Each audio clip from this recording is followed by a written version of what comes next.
You might have heard before that the Indian government is making moves to bring Tesla to India. While the intent has always been there on the government's part to open the Indian auto market to Tesla, for several reasons, Tesla, which is available in most parts of the world, remains awaited in India. So what's different about government's efforts this time? As per an Economic Times report, this time the government has organized a workshop for companies interested in importing premium electric cars at lower import tariffs. This initiative is launched to gather feedback and understand the reasons behind the limited interest in the scheme. The government was hoping that lower tariffs will be sufficient to encourage companies, including Tesla, to import premium electric cars, but so far the scheme has not yielded any positive results. Last year, India introduced a scheme to encourage the import and local production of high-end electric vehicles by offering reduced import tariffs.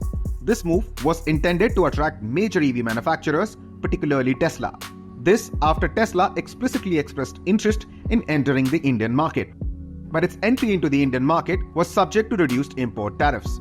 Now, the scheme hasn't resulted in yielding the desired results, and the government quickly wants to do two things. Number one, figure out the buyers, and number two, address those issues.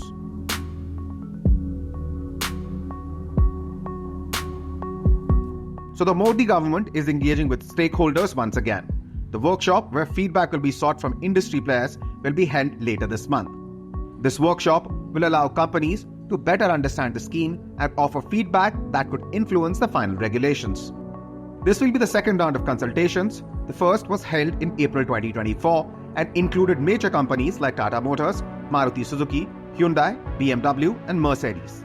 Tesla's representative in India, the Asia Group, also attended the meeting. Despite these efforts, only a few companies have shown interest in participating in the scheme. The scheme to promote manufacturing of electric passenger cars in India, or SPMEPCI, allows companies to import electric cars with reduced tariffs under certain conditions. Firstly, the scheme requires for participating companies to invest at least $500 million, or approximately 4,150 crore rupees, over 5 years, either by building EV factories or setting up EV charging stations. Next, the automakers must achieve at least 25% domestic value addition within 3 years and increase it to 50% in 5 years. Approved companies can import electric cars at a reduced 15% custom duty on vehicles costing $35,000 and above. Additionally, companies can import up to 8,000 electric cars annually at this lower rate, with unused import allowances being transferable to the next year. Despite these incentives, few companies have committed to meeting the high investment and localization requirements. The government hopes that further consultations will clarify whether companies need more incentives or if adjustments to the policy could enhance participation. As the government has shown both the flexibility and willingness to work with industry players, chances are a way forward will be figured out sooner rather than later. And that will be the first step to ensure Tesla's entry into India.